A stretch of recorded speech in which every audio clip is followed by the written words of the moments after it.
오늘의 말씀은 자기들의 목까지도 내놓았느니라 라는 제목으로 말씀을 증거할 때 많은 은혜 받으시기를 축원합니다. 사도 바울은 로마서를 기록하면서 마지막에 로마서 16장 3절부터 마지막 절까지 한 사람 한 사람 이름을 기억하면서 기도하는 마음으로 문안 인사를 하고 있습니다. 여기에 모든 사람이 한 26명이 나오게 되는데 15절에 여러 명의 익명의 사람을 한 번에 언급한 것을 다 합치면은 많은 사람들이 이 로마서 마지막 장 문안 인사의 주인공이 되는 것입니다. 이렇게 이제 사도 바울이 이 사람 이름들을 하나하나 기록하고 있는데 이때 당시에 로마 교회는 어떤 형편이었습니까? 그야말로 폭발적으로 부흥하고 성장하는 그러한 시기였습니다. 그래서 수를 헤아릴 수 없는 로마 교인들이 많이 생겼습니다. 그런데 사도 바울이 이 많은 사람들 가운데 이 몇 명의 사람의 이름을 기억하고 그들의 이름을 거론하면서 문안 인사하라는 것을 보면 이 몇 명의 사람들이 얼마나 영광스럽겠습니까? 내 이름 하나 기억한다는 것도 얼마나 감사하고 영광스럽겠습니까? 그런데 사도 바울이 그 많은 사람 가운데서 이 몇 명의 사람을 기억하는 이유가 있습니다. 그것은 바로 그 사람들에게 따라다니는 수식어 때문에 그렇습니다. 그 수식어를 우리 성경에서 쭉 살펴보면은 하나하나 그 아름다운 수식어가 붙게 됩니다. 로마서 16장 5절부터 쭉 보면은 5절에 그리스도께 처음 익은 열매다 그랬습니다. 6절에는 많이 수고한 마리아다 그랬습니다. 7절에는 내 친척이요 나와 함께 갇힌 아리스다고와 유니아, 또한 사도들에게 존중이 여김을 받는 자, 또 나보다 먼저 그리스도 안에 있는 자, 이런 수식어가 붙었습니다. 8절에는 내 사랑하는 암블리아 그랬습니다. 9절에는 우리의 동역자다 그랬습니다. 10절에는 인정받은 아벨라 그랬습니다. 11절에는 내 친척 헤로디안 그랬습니다. 또한 12절에는 많이 수고하고 사랑받는 버사라고 그랬습니다. 또 13절에는 택하심을 입은 루포, 또 내 어머니라는 수식어가 붙었습니다. 또한 그 27절에는 온 교회를 돌보아주는 가이오, 또 재무관 에라스무스, 형제 고아도, 이렇게 많은 사람들이 수식어가 붙어 있었습니다. 이런 수식어가 붙어서 바울은 그것을 생각할 때마다 그 사람의 이름이 떠올랐습니다. 여러분들도 여러분 생애에 아름다운 수식어가 하나씩 붙기를 주님의 이름으로 축복합니다. 그런데 이렇게 많은 아름다운 수식어가 있지만은 그 가운데서 가장 감동적이고 절대로 잊을 수 없는 수식어가 하나가 있습니다. 그것은 바로 자기의 목을 내놓았나니라는 말씀입니다. 로마서 16장 4절에 이렇게 기록이 되어 있습니다. 그들은 내 목숨을 위하여 자기들의 목을 내놓았나니 나뿐 아니라 이방인의 모든 교회도 그들에게 감사하느니라 그랬습니다. 여러분, 자기를 위하여 목을 내놓는 사람을 어떻게 잊을 수 있겠습니까? 모든 사람은 다 잊어도 나를 위하여 목을 내놓는 사람 절대 잊을 수가 없지요. 사도 바울에게 바로 이 브리스길라와 아굴라 이 부부가 사도 바울을 위해서 목을 내놓는 위대한 삶을 살았어요. 그래서 잊을 수가 없었어요. 따라서 많은 사람이 이 수시각부터 언급되어 있지만 자기의 목을 내놓는 브리스길라와 아굴라가 가장 먼저 맨 앞에 언급이 됩니다. 얼마나 영광스러운 위치에 있습니까? 성경은 이렇게 말씀하고 있습니다. 요한복음 15장 13절에서 14절은 말씀합니다. 사람의 친구를 위하여 자기 목숨을 버리면 이보다 더 큰 사랑이 없나니 너희는 내가 명하는 대로 하면 곧 나의 친구라 그랬습니다. 그랬습니다. 예수님의 말씀입니다. 친구를 위하여 목숨을 버리면 이보다 더 큰 사랑이 없다 했습니다. 놀라운 거예요. 그런데 이 브리스길라와 아굴라 이 사람들은 바울을 위해서 자기의 목을 내놨습니다. 바울은 절대 잊을 수가 없었어요. 그래서 그 많은 사람이 있지만 가장 먼저 맨 위에 그들의 이름을 기억하고 기도하면서 이들의 목을 내놨다는 그런 멋있는 수식어, 아름다운 수식어를 내놓으면서 그렇게 문안하라고 이야기를 하는 것입니다. 사도 바울과 브리스길라와 아굴라의 만남은 여러 가지가 있었지만 특히 그들의 만남은 잊을 수 없는 만남이었죠. 브리스길라와 아굴라의 직업은 천막을 만드는 직업이었습니다. 오늘날로 말하면 집을 짓는 사람이었죠. 이 부부가 로마에 살고 있었는데 로마에 큰 핍박이 일어났습니다. 유대인이면서 예수를 믿는 이 사람에게 핍박을 당하여 글라디우스 황제가 추방령을 내렸습니다. 그래서 로마로부터 추방을 당해 고린도에 와서 살게 됩니다. 그런데 마치 이 고린도에 사도 바울이 와 있었습니다. 당시에 사도 바울도 매우 영적으로 무척 힘든 상황에 있었습니다. 왜 그러냐면 그의 선교가 쉽지 않았기 때문에 있었습니다. 이전에 그는 그리스 아테네에서 전도를 했습니다. 전도를 할 때 그리스 아테네는 철학자들로 가득했습니다. 이 철학자들이 지식적으로 예수 그리스도를 알고자 그렇게 원했습니다. 그러나 사도 바울은 그거를 거부했습니다. 그리고 그들은 이제 예수 그리스도를 받지 않았습니다.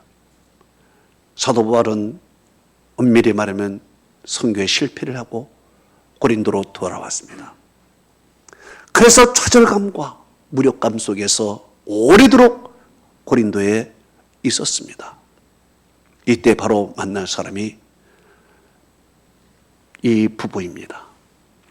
이 부부를 만나서 같이 장막을 지면서 같이 생활을 하면서 많은 이야기를 서로 나누었습니다. 그러는 도중에 사도 바울도 이제 마음이 회복이 되고 또 영적으로 다시 새 힘을 얻고 또 육신적 아픔도 어느 정도 덜고 해서 새 기운을 받았습니다. 이제 회복된 사도 바울은 에베소로 전도 여행을 떠나게 됩니다. 이때 브리스길라와 아굴라가 같이 동행을 하게 됩니다. 근데 에베소에서 전도를 하면서 어려운 일을 당했습니다. 바로 귀신 들린 사람, 이 사람 귀신을 쫓아냈습니다. 그런데 이 귀신 때문에 먹고 사는 사람이 하나 있었습니다. 은장색 대우 드리묘였습니다.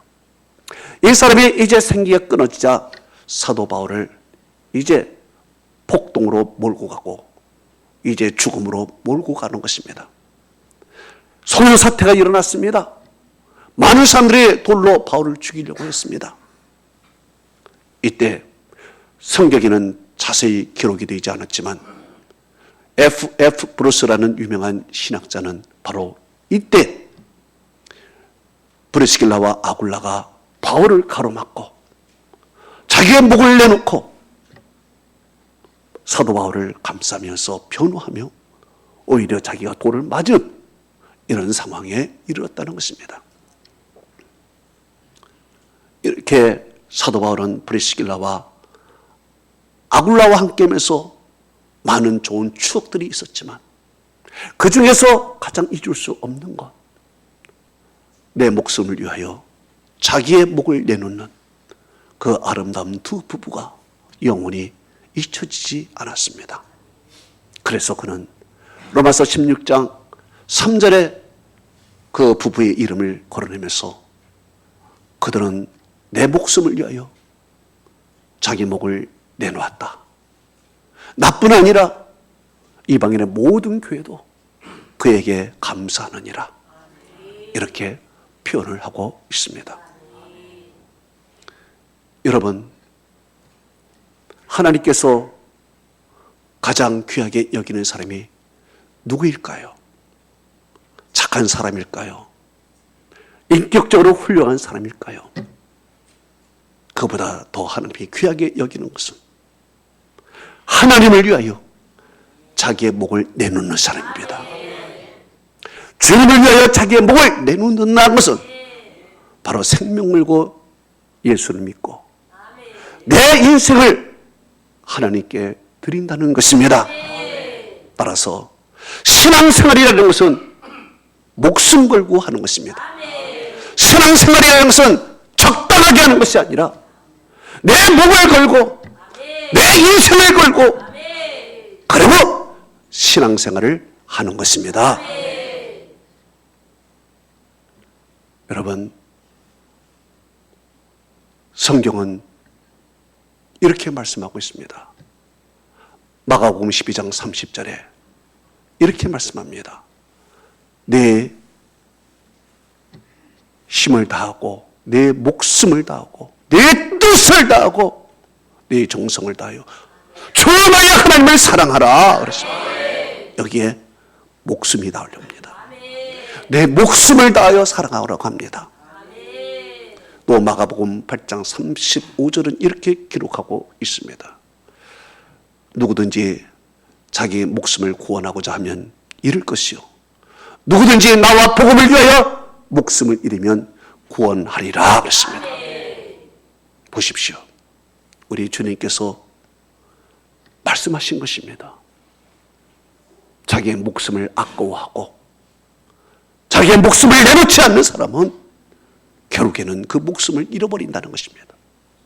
그런데 목을 내놓고 죽게 살기로 하는 자는 반드시 길이 열리고 생명이 그에게 붙어 다닌다는 것입니다.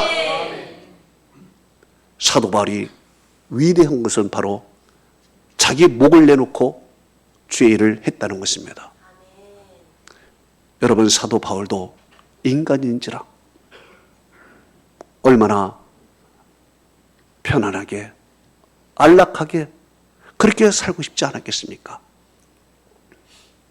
자기도 가정을 이루고 싶고 자기도 요령껏 적당하게 주의 일을 행하고 자기 자신도 이 세상적으로 인정을 받고 유능하게 그리고 성공한 사람으로 그렇게 살고 싶지 않았겠습니까?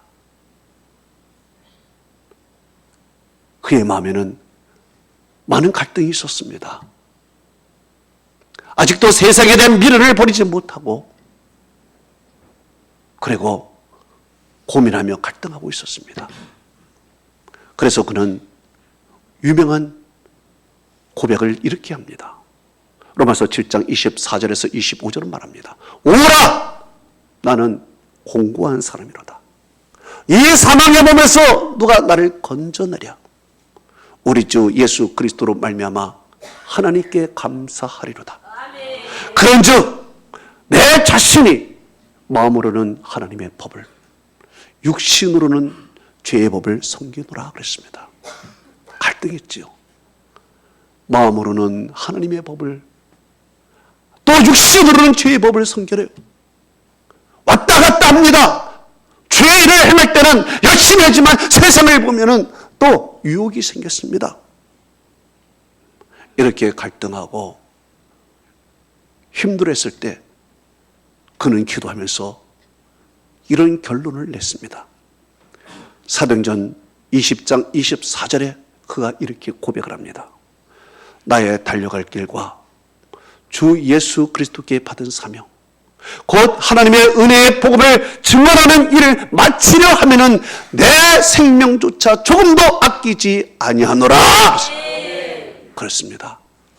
이제 나는 달려가겠다. 나는 내 생명조차 아끼지 아니하고 하나님께서 나에게 맡기신 사명을 내가 몸을 내놓고 감당하겠다고 그는 고백합니다. 그렇습니다.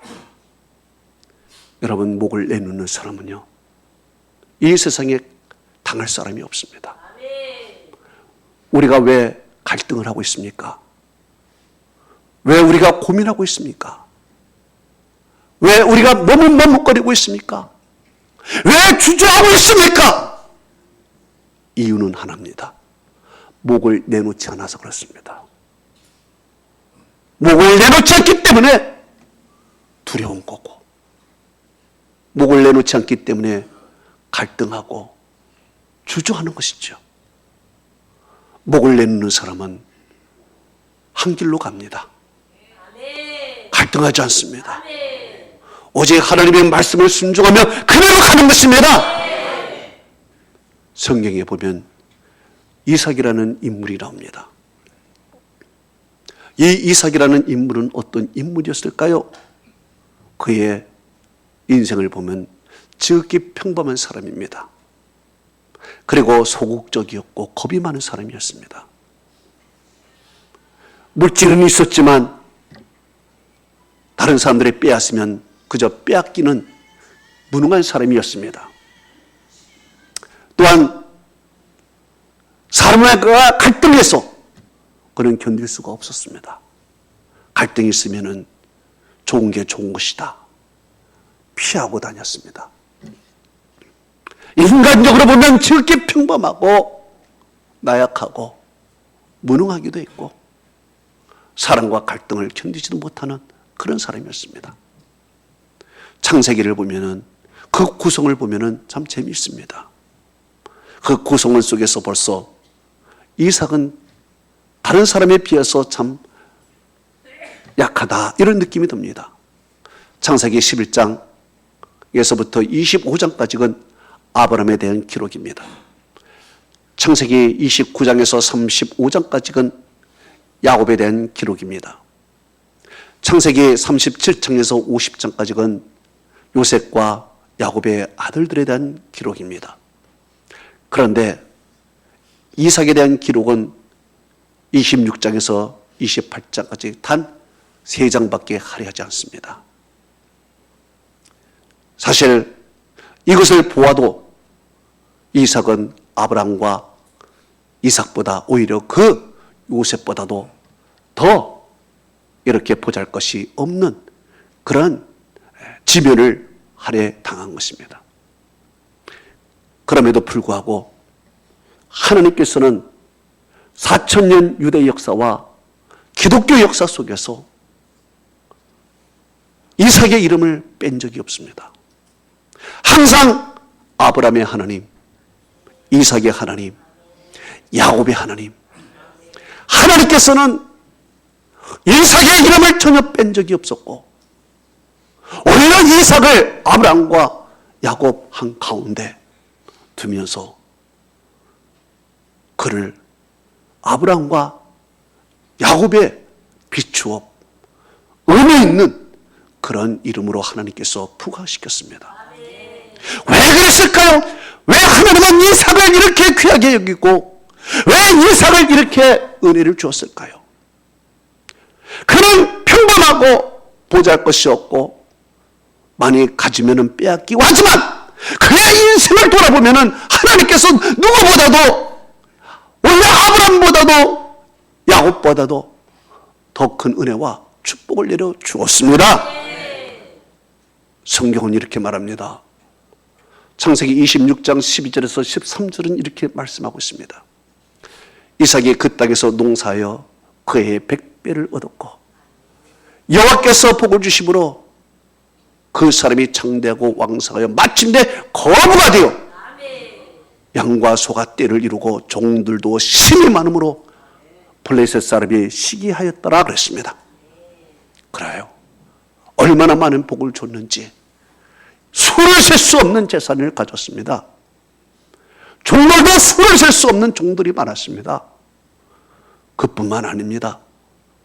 창세기 26장 19절을 보면 이삭의 종들이 골짜기에서 골짜기를 파서 우물을 얻었더니 그랬습니다. 골짜기를 팠는데 우물을 얻었어요. 노다지를 캔 거나 마찬가지입니다.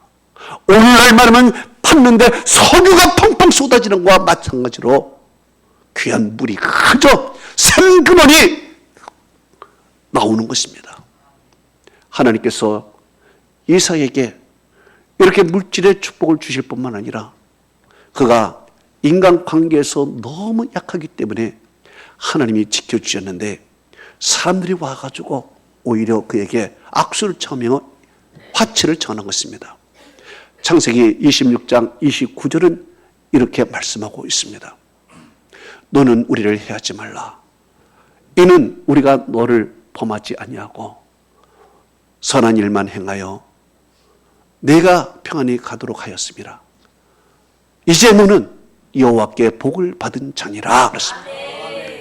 많은 사람들이 와가지고 오히려 그 앞에 무릎을 꿇으면서 우리를 해하지 말라고, 너는 여호와께 복을 받은 사람이라고 이렇게 그에게 이야기를 합니다. 자, 보십시오. 평범한 이삭이에요. 인간적으로 보면 연약한 사람이에요. 인간 관계에 있어서 갈등을 견디지 못해서 오히려 피하여 다니는 사람입니다. 그럼에도 불구하고 하나님께서 어떻게 그의 이름을 아브라함의 하나님, 이삭의 하나님, 야곱의 하나님이라고 높이며 그의 이름을 한 번도 빼지 않았을까요? 그리고 어떻게 그렇게 하나님께서 많은 복을 주시며 하나님께서 그를 보호해 주셨을까요? 이유가 무엇일까요? 이유는 단 하나밖에 없습니다. 그것은 바로 자기의 목을 내놓았기 때문에 그렇습니다. 목숨을 하나님께 내놨다는 거예요. 이건 하나가 하나님이 인정했다는 거예요. 창세기 22장 2절에 보면 하나님께서 아브라함에게 이렇게 말씀하셨습니다.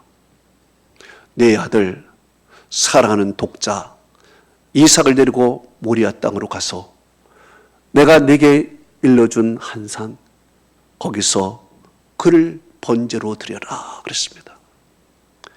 하나님께서 이삭을 번제로 드리라고 말씀을 하니까 믿음의 조상 아브라함은 그 말씀에 순종하여 아들 이삭을 데리고 모리아 땅으로 가게 됩니다. 성경은 이렇게 말씀하고 있습니다. 창세기 22장 6절에서 7절은 말씀하고 있습니다. 아브라함이 이에 번제나무를 가지고 그 아들 이삭에게 지우고 자기는 불과 칼을 손에 들고 그들이 동행하더니 이삭이 그 아버지 아브라함에게 말하여 이르되 내 아버지여 하니 그가 이르되 내 아들아 내가 여기 있노라. 이삭이 이르되 불과 나무는 있으되 번제할 어린 양은 어디 있나이까. 여러분, 지금 이삭이 보니까 모든 것은 다 있는데 번제할 어린 양이 없어요. 낌새가 이상한 것입니다. 그때 나이가 15살입니다. 모든 것 다 눈치채는 그 나이입니다. 이렇게 번제할 어린 양이 어디 있냐고 물어보니까 아버지 아브라함은 뜨끔했을 거예요. 가슴이 찢었을 거예요. 조금 있으면 그를 칼로 잡아야 하는데 얼마나 가슴이 아플까요? 이 물음에 아버지 아브라함은 이렇게 대답을 합니다. 창세기 22장 8절에 이렇게 말씀하고 있습니다. 내 아들아, 번제할 어린 양은 하나님이 자기를 위하여 친히 준비하시리라. 여러분, 이 말을 듣고 눈치 엔찰 사람이 어디 있겠습니까? 하나님이 친히 준비하시리라. 자기가 제물이 될 것을 이미 예측을 한 것이죠. 자, 그러면은요, 15세 나이 정도면은 힘이 얼마나 있겠습니까? 당시에 아버지 아브라함은 115세입니다. 이렇게 나이 많은 아브라함이 무슨 힘이 있겠습니까? 힘이 없어서 아버지 대신 자기가 나무집을 지고 가는데 말이에요. 얼마든지 눈치채고 아버지를 밀어뜨리고 도망갈 수 있는 그러한 나이입니다. 그럼에도 불구하고 그는 순수히 따라갑니다. 죽음의 자리까지 갑니다. 성경은 이렇게 말씀하고 있습니다. 창세기 22장 9절에서 10절은 이렇게 말씀하고 있습니다. 아브라함이 그곳에 제단을 쌓고 나무를 벌려놓고 그 아들 이삭을 결박하여 제단 나무 위에 놓고 손을 내밀어 칼을 잡고 그 아들을 잡으려 하니 라고 성경은 기록하고 있습니다. 보십시오. 이제 제단을 쌓고 나무를 벌려놓고 그 아들을 결박하여 제단 나무 위에 올려놓습니다.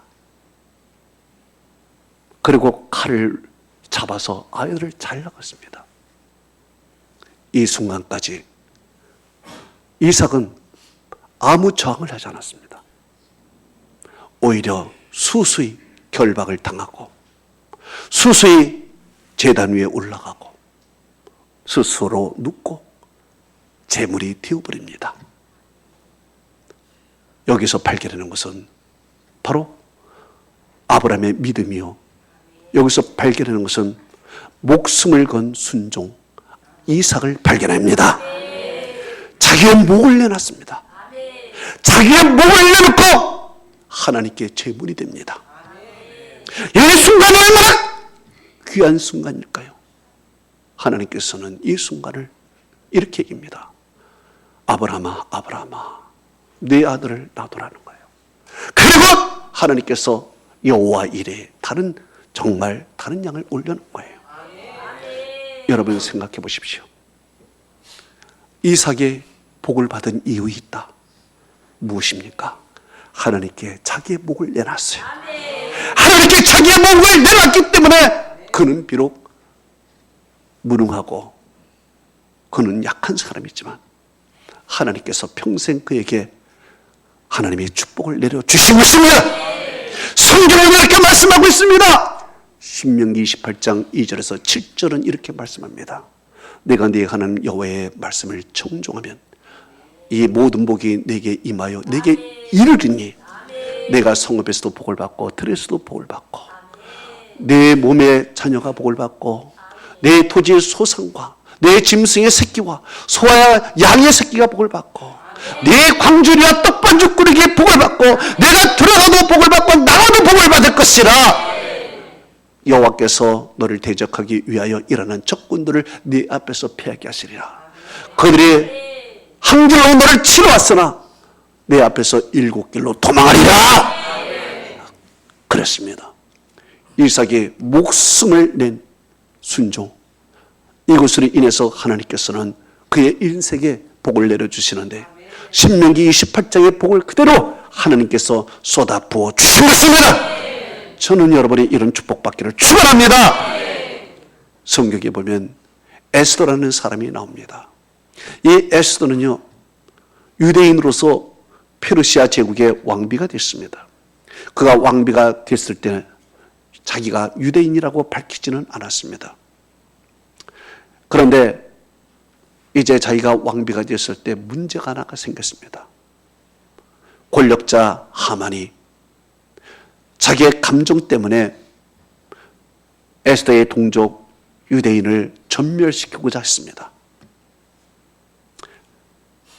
이 문제를 해결할 사람은 바로 에스더밖에 없었습니다. 그런데 에스더도 문제가 생겼습니다. 왕 앞에 허락 없이 나갔다가는 왕비일지라도 처형을 당하는 법이 있었습니다. 왕이 자기 자신을 부르지 않습니다. 아마 자기 자신의 이름을 잊었을지도 모르겠습니다. 오래도록 부르지 않아 갈등하고 있었습니다. 마음 같아서는 왕 앞에 나가서 모든 사건을 폭로하고 하만의 계략을 폭로하고 자기의 동족 유대인을 살려주고 싶지만 그렇게 무모하게 왕 앞에 나갔다가는 자기의 목숨조차도 부지 못할 그런 형편에 있기 때문에 에스더는 그야말로 이러지도 못하고 저러지도 못하는 그런 상황이 있었습니다. 이때 에스더에게 편지 한 통이 왔습니다. 그 편지는 바로 삼촌 모르드게가 보낸 편지였습니다. 그 편지에 이런 기록이 되어 있습니다. 이 기록을 보고 그는 충격을 받게 됩니다. 바로 에스더서 13장 14절에 기록이 되어 있습니다. 너는 왕궁에 있으니 모든 유대인들 중에 너만 홀로 목숨을 건지리라 생각하지 말라. 이때 내가 만일 잠잠하여 말이 없으면 유다인은 다른 데로 말미암아 노인과 구원을 받으려니와 너와 네 아버지 집은 멸망하리라. 네가 왕의 자리를 얻은 것이 이때를 위함이 아닌지 누가 알겠느냐. 이 편지를 보는 순간 그는 망치로 머리를 맞은 느낌입니다. 그는 깨달았습니다. 그렇구나. 내가 목을 내놓지 않았구나. 내가 목숨을 바쳐 하나님께 나가지 않았구나. 목숨을 바쳐 내가 기도하지 않았구나. 목숨을 바쳐 내 동족을 구원하지 않았구나. 그러면서 그는 회개하면서 회신을 보냅니다. 그 회신은 에스더서 4장 16절에 이렇게 기록이 되어 있습니다. 나를 위하여 금식하되 밤낮 사흘을 먹지도 말고 마시지도 마소서.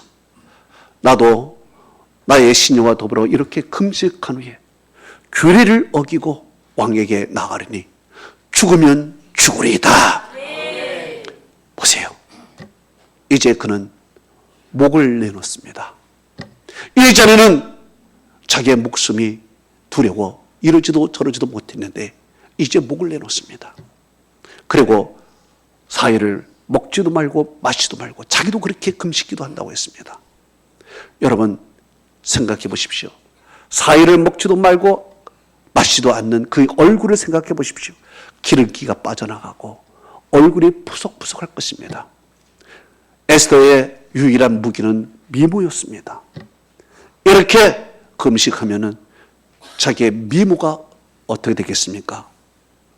자기가 미모를 잘 관리해야 왕이 부를까 말까 하는데 이렇게 금식하며 있으니 이제 그는요 미모로 승부를 거는 것이 아니라 이제 기도로 승부를 거는 것입니다. 이제 육신이 아니라 영적으로 하나님 앞에 나갑니다. 그리고 자기의 목을 내놓습니다. 목을 내놓고 하나님 앞에 나가서 부르짖고 기도하듯이 이제 그가 목을 내놓고 이 모든 일을 하게 됩니다. 그런데요, 목을 내놓으니까 놀라운 일이 생겼습니다. 하나님이 그때부터 역사하기 시작하는 것입니다. 하나님께서 왕의 마음을 감동시키고요, 왕의 눈을 가리시고 왕의 마음에 하나님께서 사랑하는 마음을 부어주셨어요. 성경은 이렇게 말씀하고 있습니다. 에스더서 5장 2절에서 3절은 이렇게 말씀하고 있습니다. 왕후 에스더가 뜰에 선 것을 본즉 손에 잡은 금규를 그에게 내밀매 에스더가 다가가 금규 끝을 만진지라. 왕이 이르되 왕후 에스더여, 그대의 소원이 무엇이며 요구가 무엇이냐? 나라의 절반이라도 주겠노라 그랬습니다. 여러분 생각해 보십시오. 얼마나 놀라운 일입니까? 예, 이제 목숨 걸고 나가니까요, 하나님께서 역사하시는데 그의 눈을 가려주신 것입니다. 그리고 그 마음속에 에스더를 사랑하는 마음을 집어넣어 주신 것입니다. 외모와 상관없이 하나님께서 주신 것입니다. 이 결과 어떻게 됐습니까? 유대인들은 살 길이 생기고, 하만은 사형을 당하고, 모르게는 높임을 받고, 에스더는 그 이름에 맞게끔 별과 같이 빛나 오늘날까지 아름답게 기록이 되어 있습니다. 왜 그랬습니까? 자기의 목을 내놓았기 때문에 살 길이 열리게 된 것입니다. 성경은 말합니다. 살고자 하는 자는 죽겠다. 할렐루야. 죽는 자는 사는 것입니다. 결론을 맺습니다. 오늘 브리스길라와 아굴라가 나옵니다. 이 사람들이 왜 이렇게 아름다울까요? 왜 이 사람들이 그 수많은 사람들 가운데 가장 먼저 이름이 거론이 되며 잊을 수 없는 아름다운 만남으로 되어 있을까요? 바로 내 목숨을 위하여 자기의 목을 내놓기 때문에 그렇습니다. 성경은 이렇게 말씀하고 있습니다. 요한계시록 2장 10절은 말씀하고 있습니다. 내가 죽도록 충성하라. 그러면 내가 생명의 멸류관을 내게 주리라. 여러분, 신앙생활은요, 목을 내놓는 것입니다. 신앙생활하면서 적당하게 신앙생활하면 하나님께서 기뻐하지 않습니다. 목을 내놓고 내 인생을 걸고 신앙생활하면 하나님께서 이삭에게 주었던 축복을 주실 줄 믿습니다. 에스더에게 주셨던 축복을 줄 줄 믿습니다. 목을 내놓은 사도 바울은 세계를 복음으로 정복했고, 목을 내놓은 이삭은 하나님께서 하늘의 복과 땅의 복을 주셨고, 목을 내놓은 에스더는 오히려 살 길이 열렸습니다. 여러분, 목을 내놓고 하나님 앞에 신앙생활 한다면 하나님께서 여러분에게 은혜와 축복을 쏟아줄 줄로 믿습니다. 하나님의 은혜 축복이 함께하기를 축원합니다. 우리 다 같이 눈을 감아보십시오.